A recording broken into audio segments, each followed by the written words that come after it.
ধর্মনগরে যুব মোর্চার সভাপতি রাহুল কিশোর রায়ের অস্বাভাবিক মৃত্যুর ঘটনাকে ঘিরে রাজনৈতিক ও সামাজিক মহলে চাঞ্চল্য অব্যাহত রয়েছে।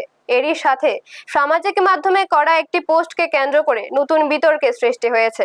জানা গেছে, বিশ্বজিৎ দে নামে এক ব্যক্তি ফেসবুকে একটি পোস্ট করে ধর্মনগরের নবনির্বাচিত বিধায়ক জহর চক্রবর্তী সহ ধর্মিনী বর্ণালী গোস্বামীর বিরুদ্ধে একাধিক গুরুতর অভিযোগ তোলেন। এই পোস্টে দাবি করা হয়, মুখ্যমন্ত্রী মানিক সাহা রাহুল কিশোর রায়ের মৃত্যুর ঘটনায় সুষ্ঠু ও নিরপেক্ষ তদন্তের নির্দেশ দিলেও তা প্রভাবিত করার চেষ্টা চলছে।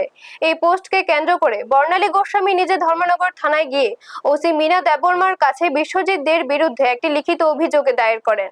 অভিযোগের সামাজিক মাধ্যমে তার বিরুদ্ধে মিথ্যা ও উদ্দেশ্য প্রণোদিত প্রচার চালানোর কথা উল্লেখ করা হয়েছে বলে জানা যায়। থানার বাইরে সাংবাদিকদের মুখোমুখি হয়ে বর্ণালী গোস্বামী বলেন, কিছু সংবাদ মাধ্যম ও সামাজিক মাধ্যমে ইচ্ছাকৃতভাবে তার নাম জড়িয়ে বিভ্রান্তিকর তথ্য ছড়ানো হচ্ছে।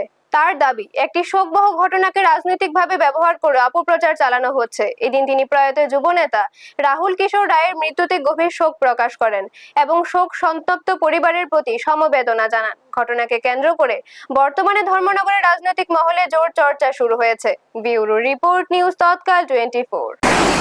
এরকম একটি ছেলের আমাদের ঘরের ছেলে বলবো রাহুল, তার এরকম একটি দুর্ঘটনা, এটা সত্যি শোকের খবর।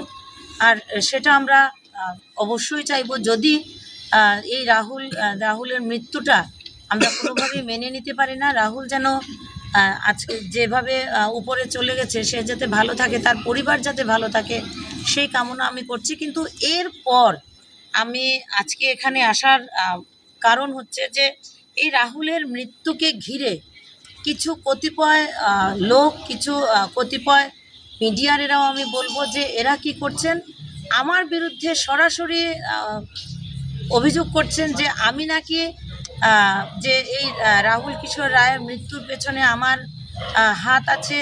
এবং আজকে এখানে এসেছি একজন বিশ্বজিৎ দে নামে একজন ব্যক্তি, যিনি তার ফেসবুকে উনি পোস্ট করেছেন যে মুখ্যমন্ত্রীর নির্দেশ না মানার জন্য পুলিশকে নাকি আমি ধমকাচ্ছি।